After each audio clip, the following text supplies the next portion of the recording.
All right, good afternoon, everyone. My name is Lori Clemens. I'm the career specialist on the Dahlonega campus. And just to let you know, we are recording today's session. And we have partnered with the Student Money Management Center. Eric Jones, would you like to introduce yourself real quick? Yeah, thanks, Lori. My name is Eric Jones. I'm the director of the Student Money Management Center. For those of you who don't know what we do, we are here to help you with your financial literacy needs and also planning needs. Yeah, so he is a wealth of knowledge, that is for sure. So, and that's why we've come together because, of course, when it comes to your career, we also have to think about salary and benefits such as, well, what are we going to do with money putting into our retirement funds and things like that? And thinking about, well, what are we going to be doing after we graduate from college and how do we get all of this going? And the two really do go hand in hand in terms of your career and your finances, making sure you have a career that can finance the kind of style of living that you want to have. And I know I often refer students to the Student Money Management Center when we're talking about what kind of lifestyle do you want, what kind of salary are we looking for, and can we figure out a budget and figure out, well, what do things cost, especially if you're going to be moving to other locations, which is actually one of the workshops that we have coming up next week in our graduation boot camp series. So whether you're going to be graduating soon, or if it's, a little bit in the future, this information is good at any time. And really just to kind of kick a few things off, I'm just wondering if you could put in the chat, for those of you that have joined us so far, if you could let us know in the chat, when are you planning to graduate? Are you going to be graduating next month, coming up really soon? Are you looking at graduating next year or even more well into the future? And Lisa, if you could let us know what some of those responses are.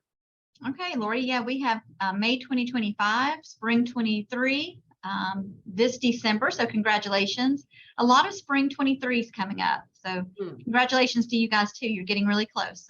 Sydney says this summer. It's fun. Yeah. And a lot of spring 2023 seems to be the most that's coming in. Excellent. Excellent. Yeah. So you're coming at the perfect time, really just to, get an idea of what to expect and start making those plans for yourself. So let's just dive right in. So I'm going to kick it off. And then once we complete the career portion, Eric's going to take over and do the finance portion. And that way you can hear all of his wonderful expertise. So especially for those of you that are getting ready to graduate in the next semester or so, you still have some time to start working on getting your resume ready and practicing your interviewing. You want to do this long before you're going to be graduating. We don't want to be waiting until the week before graduation and thinking about, what do I want to do? You know what, could you look at my resume and how do I do the job search? And so you really want to start thinking about this well in advance, because the job search can take a while, even though employers are definitely hiring. It kind of depends on the sector that you're going into. Depends on the entry-level opportunities for that area. What are your skills and expertise? What kind of experience do you have in that industry? And so really taking the time to evaluate where you are in your career preparation and get ready for the next step. And so I do have a poll question to get us started off here. So let me launch this poll. So thinking about using the different resources to help you with getting ready to graduate, how many have used Handshake, which is our job board, which is where you can find internships, full-time, part-time jobs. So I'm just kind of curious to how many people have used it, as well as, have you been active on it in terms of actively seeking different opportunities, finding out where, who those employers are, because you can actually do some good employer research on there as well. So let me end that and share the results. So it looks like, quite a few of you have used it, but maybe you just haven't gone back into it in a while. Some of you haven't used it at all. That's okay. That's why we talk about it here. So that way you can start looking into it. And some of you are definitely using it. And so that's really great to hear. Because like I said, not only is it looking for the jobs, but you can research the employers, you can get to their website, because inevitably one of their questions are going to be, Why do you want to work here? Why are you interested in this position? And so when you've done that company research, you can use Handshake to do that. You can go on their company website, lots of good resources there. So these are things you want to start doing well before you graduate, and start getting ready. And like I said, the job search, it can be frustrating sometimes. And again, it really depends on your preparation as well as what industry you're going into, where you're looking and what resources you're using. So definitely use as many resources as you can. And I would recommend, I mean, if you can, start the job search even before you graduate. I know sometimes you may have plans after graduation, but you don't want to wait too long because now you're kind of behind the curve. A lot of the employers are going to be looking to hire, especially right after graduation. So around that May, June timeframe. And if you decide, you know what, I want to take the summer off, I just want to relax, I don't want to worry about this. You start up in the fall, they may not be hiring as much at that time, depending on where you're going. So if you can, start sooner rather than later. And use your family, your connections, your friends, your classmates, your professors, career services, all of these different people. We have a lot of different career fairs throughout the semester. I think this semester alone, maybe we had close to 5 or 6 in just this semester alone, maybe more. And we have them on the Gainesville and Dahlonega campus. So lots of different opportunities there. We can talk to recruiters, learn more about the opportunities. We often will have employers come and visit the campus and have tables right out in front of the student center, or down in Gainesville, it'll be right there in the cafeteria in the student center. And so make sure you check out those opportunities. In fact, there was an alum that I met a while back, and I asked her, how did she find out about this internship opportunity? Well, she was a part of the Multicultural Student Association down there on the Gainesville campus, and they had an employer talk about internships and jobs. And she went up to that employer and said, gosh, I'm a business major, I don't have an internship yet. How would I go about doing that? They said, hey, give us your resume. It was kind of an on-the-spot interview. And then she gave them a resume. She followed up with a more formal interview, got the job, and that launched her career in human resources. And she's still in human resources today. And it was all because at that MSA event, she met with one of the employers, was brave enough to talk to him, and rest is history. So lots of different ways that you can start making those connections. And like I mentioned, part of the job and looking for the right kind of opportunity is also understanding the salaries that go with that. And also thinking about not only the money involved, but what is important to you besides the salary. Is it how far you commute? Is it the benefits? Is it a work-life balance? Is it being challenged on the job? Is it the kind of people you work with? A lot of times we can enjoy the work, but we don't like the people, or vice versa. So we do really want to understand, what's important to us, and really know that full compensation when it comes to your package, because that's going to play into how you plan out your finances, which, like I said, Eric will get into in just a little bit. So lots of things to consider there. And you want to make sure that you have those different opportunities and really do the research on where those employers are. So another way that you can do a lot of this research is on LinkedIn. So I had that on the previous page, but you can also look at salaries and research companies on LinkedIn as well. So here's our next poll. Is, do you have a LinkedIn profile? So yes, you're active a few times a week. You have one, but you're not really all that active on it. No, but I want to create one. Or no, and I have no plans on creating one. So that's always the possibility there as well. So yeah, I'll give you just a couple more seconds. Yeah, looks like we've got everyone there. So I'll go ahead and end that poll and share the results. So it looks like quite a few of you are active a few times a week. So that's fantastic. Liking, sharing, commenting, following, all that good stuff. So for those of you that aren't active on the site, you might want to start, especially if you're going to be graduating soon, you want to start making those connections and doing that research. And, if you don't have one, but you want to create one, that is something that, Career Services can help you with as well.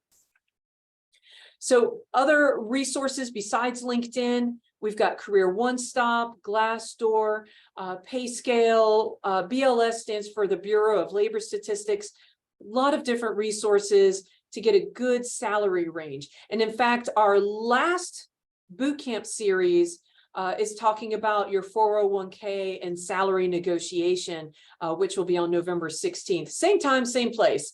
So that's something to think about. So you've done all that. You've done the research, you've done the interviewing, you've done the salary negotiation. Now you've got the job. Now what do? How do you keep the job? How do you grow in the job? How do you make connections? So you do want to dress, of course, appropriately for what is good for your industry. Always be on time, always be present, always taking the initiative. A lot of times when our employers are talking about some of the qualities that they're looking for in applicants is, can you just start doing the work when you see the work needs to get done without someone constantly tell you what you need to do? Do understand your chain of command in terms of who do you go to for certain, requests. Don't be too connected to your phone too much. I know a lot of people, use their phones constantly throughout the day, but you do need to make sure you stay focused. Make sure you know what the policies are. Some are definitely more lenient than others. And good communication goes for the workplace as well. Making sure you double check those emails. Be careful with, what you're saying, how you're saying it. We can be in a friendly environment, but it is still a work environment. So there are certain lines you definitely want to make sure that you don't cross. So if you're going to be working virtually, which actually brings us to our next poll, I'm just actually kind of curious, are any of you thinking about doing remote work? You want to be 100% online? Would you like more of a hybrid where you come into the office a little bit, but you also get to work from home a little bit? Do you want to be in person 100%? No working from home. Or, hey, whatever the job happens to offer, that's what I want to go for. Whatever it is, wherever it is.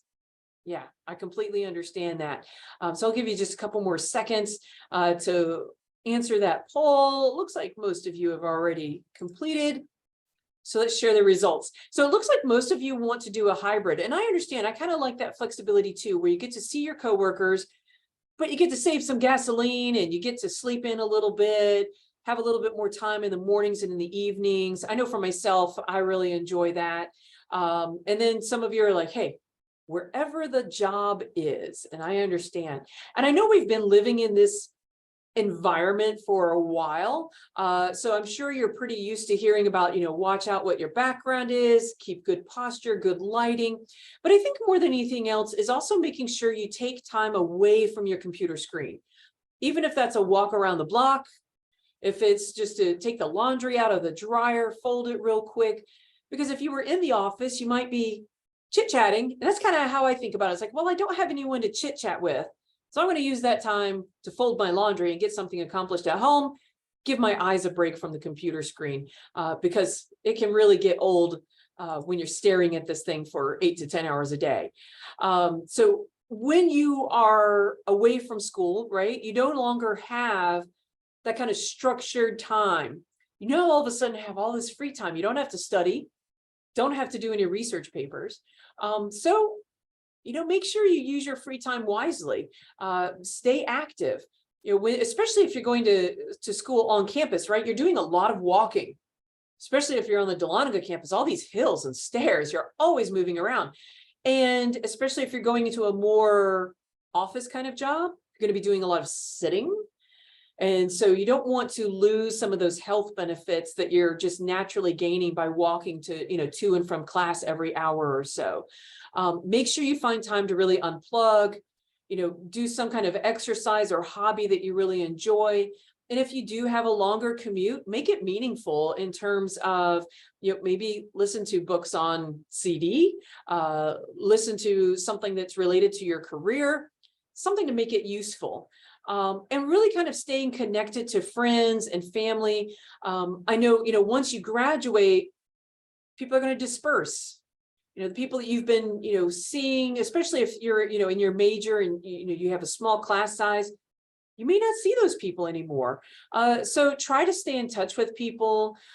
Making new friends at a workplace sometimes it's kind of challenging because it's like, how do I make friends at work? So you might want to start, some kind of book club or get involved in it with a local organization that you really feel passionate about, and really engage with the UNG alumni chapters. They meet up all the time, so that might be something to consider as well. And just getting involved in your local community. I'm not originally from the North Georgia area, so when we first moved here, we got a subscription to the local newspaper, and you can get a subscription online or in person, whatever, or, in paper, I guess I should say, whatever works for you, but really start being connected with your community. And if you notice here, that second to last bullet, if you're looking for alumni who can be there as a mentor and give you some guidance and answer some questions about your career field, just this semester, we launched ungunite.com. So on UNG Unite is where we have alumni who have, next to their name, hey, I'm willing to be here as a mentor. I'm willing to offer assistance. And you can look by different career fields to see, hey, is there someone in my industry that could help tell me about where they're working, how they got their start, how they've been able to grow their career.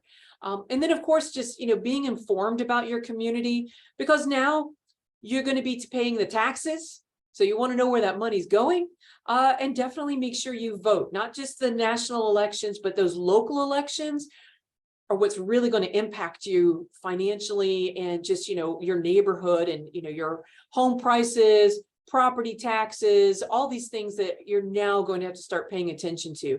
So just thinking about connecting in your community as well.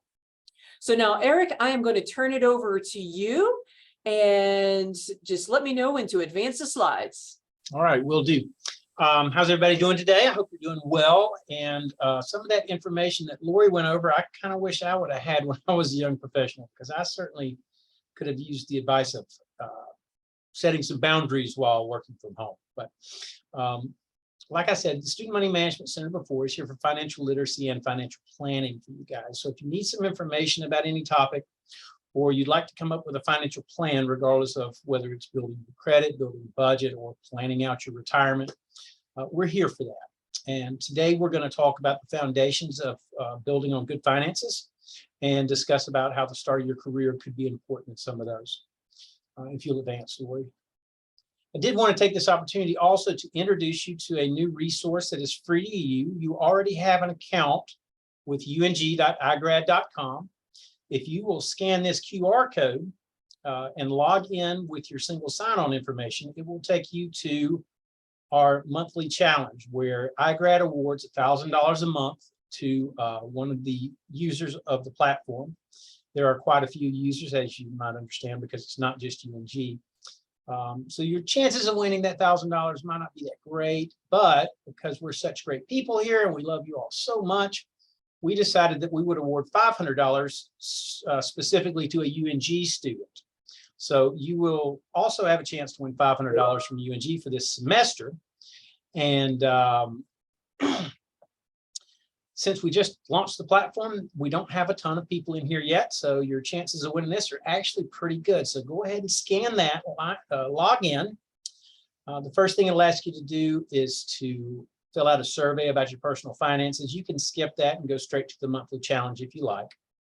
But please engage. There's a ton of useful information there, including talking about budgeting, which we're going to talk about on the next slide.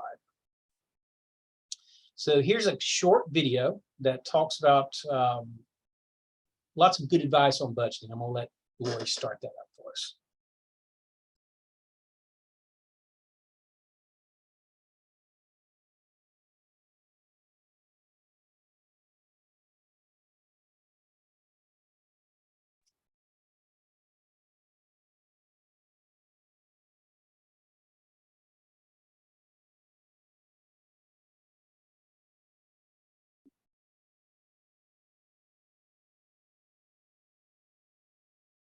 All right, well, I don't know if anybody else is having sound issues.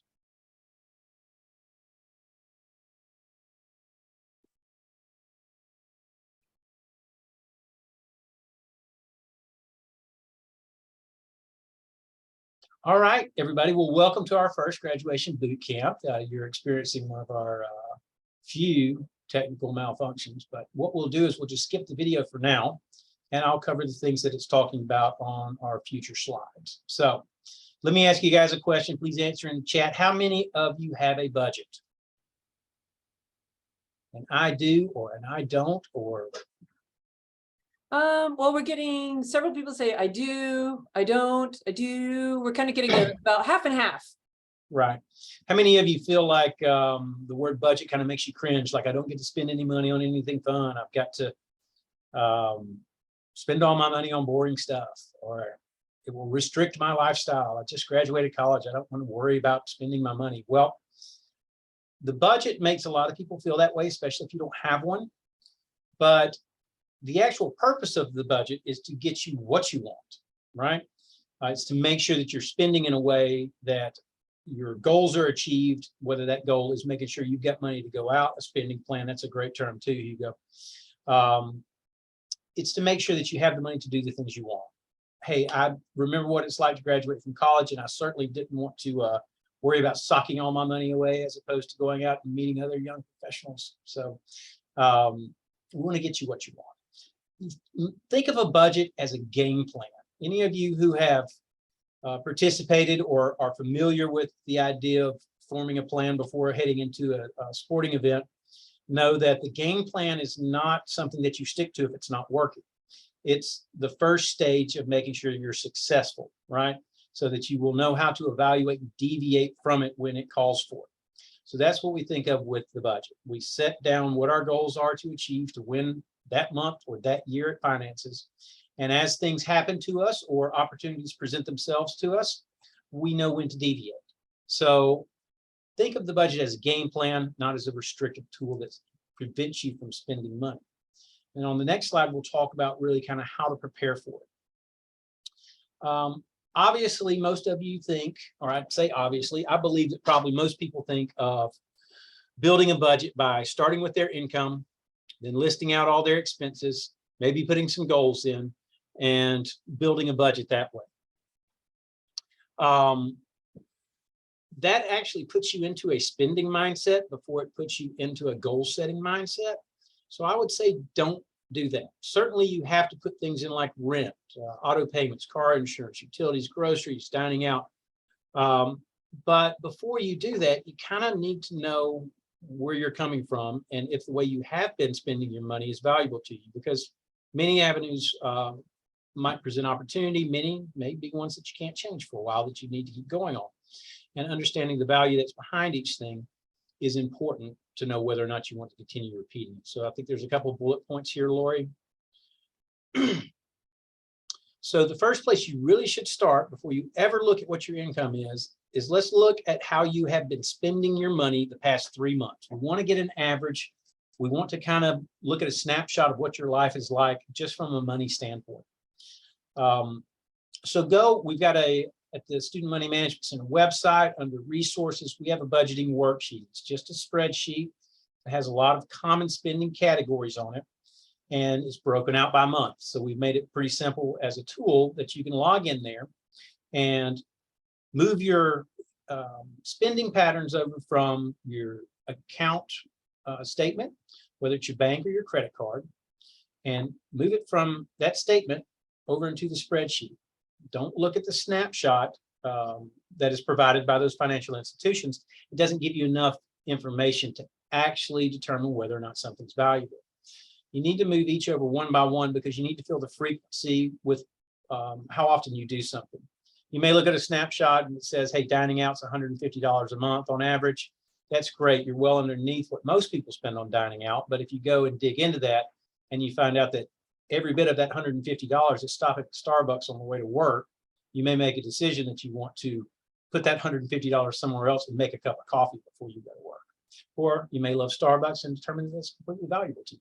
That's your decision. I'm not here to tell you what your goals and what your values should be. I'm here to make sure that you can get those things that you need. We do the 3 months so that we can get an average, and then we want to take a look, dive in and say, what am I getting out of this, right? And then we'll start forming goals based on that. I had a student come in one time and we did the 3 months of past spending for her. She had never done it before. She came in, I said, did you find any surprises? Because almost everybody finds a surprise. She said, yeah, I spend $400 a month dining out on top of having a meal plan. And I just reacted. I kind of looked her from head to toe without even thinking about it. And I said, where does it all go? She couldn't have weighed 95 pounds. She was so tiny.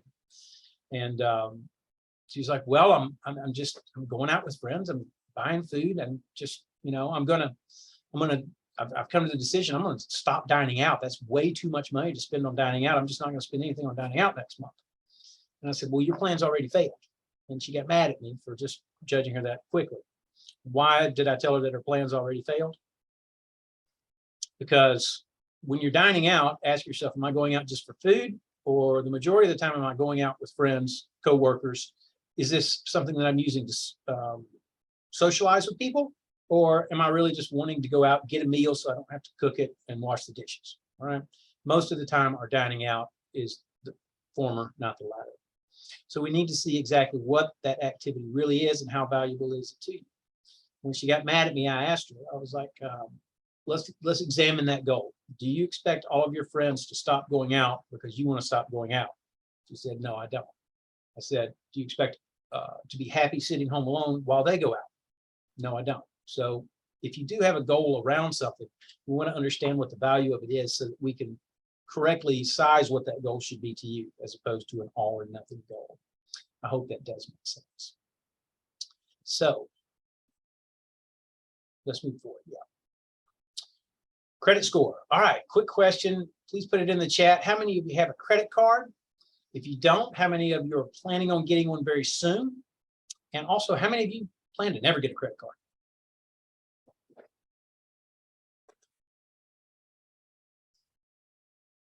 Okay, we've got several students that already have a credit card. I've seen one student, a couple students who do not have a credit card, and one plans to never have a credit card. And I saw one that responded, I have too many. Okay. So those students who feel like they have too much credit card debt or too many credit cards, please come see me. I can help you with a plan to get out of debt that's not too painful. There are some strategies there, but that's not what I wanted to talk about today. What I wanted to talk about today is your credit score and the tools that you have to build it, plus why it's important to you. So who's heard the term FICO before? I'm sure many of you have. I'm not going to make you type into the chat when I ask those questions. I guess ignore them. Your credit score is a representation of your credit worthiness, or it's a risk assessment tool that lending institutions use to determine whether or not to give you money, right? It's a tool built by them to serve them. So if you look at it from their perspective, as opposed to from your perspective, it'll make sense on how those breakdowns work. Now, I don't think we have the breakdown included here. If you'd like that, please come in. It's one of the most frequent things I talk about, especially with pro students who don't know what they want to talk about when they come in. We sit down and we talk about exactly how a credit card works, how a credit card is broken down. I mean, I could talk for over an hour just on that alone, so that's why it's not included here. But understanding how the tool works takes a lot of fear out of it. So if you're somebody who says, I'm never going to use one, I would say that you have ruled out the only way to build a credit score that doesn't involve paying somebody interest. Now, if you're scared of what could happen to you with a credit card and you're not sure you're responsible enough to handle one right now, I say bravo for that self-realization. But understanding how it works does take a lot of that fear away. So please feel free to come in, book an appointment with us to talk about that. But your credit score is a tool for lenders to determine whether or not they want to give you money, right? And so you'll see that there are different scales here. This one is indicating that fares from 650 to 700. Each lender is going to have their own version of this scale, and it's going to be dependent on product as well. If we could go to the next slide, please. So this is kind of a breakdown of how your credit score could affect an auto payment. I know a lot of people, recent graduates, within their first 12 months, feel confident enough that they want to get a new car. Well, if you're not building your credit score right now, you're somewhere between that 620 and 689 range. So one of those two middle areas there. So those of you who have a good credit score or who are working on it now could very well save $2,000 on the overall purchase of that car, because once your interest rate is set for that car, it's set for the life of that loan. So starting out with a bad credit score here in the 500s, 589, is going to cost you about $6,000 more for the same car that it would cost somebody else who had that. Yes, it is. Please don't pay 14% for a car loan. Please come talk to me before you graduate. But this is an example of how it matters to you and why you should be thinking about it. I don't want you to hyper focus on it, but if a car purchase is in your near future, let's come on in and let's talk about ways that we can help you build that score while you're here. So credit card practices, this is a best practices approach. Your credit card should be viewed as a tool for building your credit score so that when you buy a house or a car, you pay thousands of dollars less in interest over time. You should use it only for things you would normally pay for in cash, and it should not be used as a personal loan. So I recommend that if you're getting a card or you're trying to set a better pattern, you use it for a bill that you know what the fixed amount is going to be every month. For me, that's Windstream. I know, well, normally it's Windstream. It seems to be going up every month now. I don't know if y'all are paying a Windstream bill, but normally I know what that number is going to be. So I put that on my credit card. It's an auto draft. Every month I know what my credit card bill is going to be. I don't have any surprises there. And that way I know that I'm going to pay Windstream anyway because I want internet service. That's something I would normally pay cash for, right? Your second bullet point, never borrow more than is needed. Well, when you're using a credit card, you have the ability to issue yourself a loan at whatever your APR is on that card.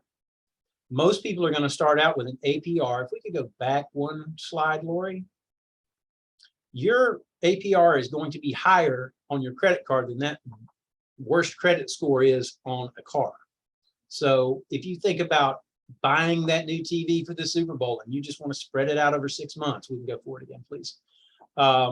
What you're doing is you're borrowing money at an extremely high rate because you either made an impulse decision and you knew you had room on your credit card and you just didn't want to plan for it, or you're just wanting something before you can save up for it and you're paying the cost for them. And that's how a lot of people really get into credit card debt. I will spread this out over the next 3 months. I can totally handle that. And, you know, I'll pay a little bit of interest, but I get what I want now. Well, you make that decision 2 or 3 times, and that's how you get caught in that trap of paying interest on a credit card for a long time. So never borrow more than what you need. Use it for only something you would pay cash for, and you need to think of it as a tool for building your credit score. If you do carry a balance, you want to pay more than the minimum. The minimum payment is what you are contractually obligated to pay. It's based on either a fixed bottom number, say $35 if you have small balances, or a percentage of your overall debt on the card. So that $35 might turn into much more depending on how high you run your credit card up. If you do carry a balance right now, paying more than the minimum helps eat away at the principal and therefore cut down on the interest you pay the credit card company, cut down on the time that you're in debt, and helps you restore your credit as well, because the higher your balance is, the lower your credit score is. It makes you look like a riskier person, and you won't get the same rates as somebody who has a zero balance on his credit card. And please make sure to use reputable lenders. It is much safer to start a credit card with your bank or with one of those established national names that you know than it is to start off with somebody who has sent you an email and saying that you're pre-approved, but you've never heard of the Bank of Guatemala or whatever it is. Sorry, I should have had something ready for that. But please stick with people that you know. Once again, if you have any questions about that, you can come by the Student Money Management Center. We'll certainly address it. We also have workshops that address those issues. If you're here because you're mainly seeking PROS credit right now, I want to point out that Lori had many different ways that they interact with students. All of those, or most of those, issue PROS credit. So if you wanted to go in and do a mock interview, I believe that offers PROS credit. Resume review, I think, does as well. Any of our workshops, career services or student money management are going to offer pros credit as well. So we would hope that you would come in. That last slide that we had with the QR code, Lori, if you could go back one, please, is it's an assessment for me. It's an anonymous 4-question tool that we're using to, and we're going to share this with career services, determine how valuable this was for you today so that the next time we do this next semester, we can improve it. If you wouldn't mind really helping us out and the people that are behind you graduating after you, we want to deliver the best content possible. And this form will help us determine if this hit the mark or if there were other things that you guys would like to see. So if you would take a few minutes, we would really appreciate it. And Lori, I'm going to let you say. Yeah, well, and there's a good question in the chat, actually. I think it was more of a direct message, and it's not a bad question. One of the students was asking, what is APR? I think that's a great question. It's a great question that nobody really truly wants to know the answer to. I'm willing to spend 2 hours explaining it to you if you'd like. I would think, so what you should do is think of your APR as your interest rate. APR has many more calculations to it, but it functions as what is the interest rate on your loan or your credit card payment. Annual percentage rate, it varies on how it's calculated by company, but they all basically, in a basic format, think of it as the longer that you keep debt, the more they rise your interest rate. Because the riskier you are, the more they want you to pay to continue to use their product. So that's in a nutshell, and it's not even scratching the surface on what APR really is, but it's a calculation of how they determine what interest you'll pay on a balance. If that answers the question. Yeah, I think honestly, yeah, when it comes to financial terminology, I think that's where a lot of us get, I know even myself, get kind of anxious talking about finances, how to make a plan, because a lot of times the terminology just doesn't even make sense. It's not something I'm familiar with. And so I'm like, am I even making the right decision? I don't know even what I'm saying yes or no to. And I'm pretty sure that somebody long ago intentionally did that so that you would have to come pay somebody like me to tell you what it means. But it's a common thing. It really is. And that's what I value most about my day, is being able to talk to people and help them kind of have the light bulb come on. If you have questions about things like that, guys, please come in. I just want to say something to the people I've talked to today. If any of you are on here, I've had a wonderful day. I've had great students all day long. It's been a really good day. And I've enjoyed being able to talk to you here like this as well. So. Yeah. And the great thing is, like Eric said, I mean, a lot of times people will pay lots of money to just even get a basic education in their personal finances. And Eric is one of your services. So you do not have to pay extra. You're already paying for them. I do have a tip jar though. So yeah, there's a tip jar. and same with career services. Career services is here for you even after you graduate. So if you find that the job search isn't quite going the way you wanted it to go, or you got a job, it didn't turn out the way you thought it would. It wasn't the opportunity that you thought it was going to be. Career services can still help you with your job search, your resume, building your LinkedIn. That's what we're here for, to help you even after you graduate. And I know that was a lot of information told very quickly, which is why we wanted to make sure that our websites were up here so you can see the additional resources, as well as if you would like to make an appointment. So that way you can, go on there, click schedule an appointment. And even though Eric is up here on the Dahlonega campus, he can meet with you via Zoom, and that's perfectly fine. Same with career services. Down on the Gainesville campus, we have Edward and Tanya, and up here in Dahlonega, you have Lisa and myself. So we can definitely help you with any of the things that you need. So I do have one more last poll question. If I could really quick, Lori, Oh, yeah, I wanted to follow up on that. We currently don't have anybody on the Gainesville campus, but I'm available to meet virtually through Teams with anybody. So if you're not on the Dahlonega campus or you just want to meet virtually, when you schedule an appointment through our website, just put in the meeting notes that you'd like a virtual meeting, and I'll send you a link for that. Yeah, exactly. Same thing with the career services. If you're not on campus and it's one of our in-person days, but you want to meet virtually, just put it in your notes section when you make your appointment, and Lisa and I can change that appointment type, no problem. So yeah, just really last quick poll question. Like I said, I know it was a lot of information told very quickly, but just in general, how confident were you before today's session? And how confident are you now after today's session? So I'll go ahead and end that poll. So thank you so much for participating in that. It looks like a lot of you feel a lot more confident. So that's really good to know. And just getting that information is always really important. And being able to just meet with someone and talk to us about, gosh, how do we even get this started? Because I know graduation, you've worked so hard all these years, and then all of a sudden it's like, all right, bye. Go fly, go be wonderful now, and go be successful. But please know that there's a lot of resources and services to help you get to that point, and even after that point as well. So that way, you can always ask those questions. There's never a bad question. There's never a stupid question, because if you don't know, you don't know. And you definitely don't want to find yourself in a situation where you're thinking, oh gosh darn, I really should have asked someone about that. And I know, especially when it comes to negotiating your salary, like I said, the third part of our boot camp series on November 16th is going to be specifically your 401k and how to negotiate your salary. Next week, I'm really excited for the one next week, because it is talking about relocating for a job, or even just simply moving out of where you're living right now. And how does that impact your career, as well as how does that impact your finances?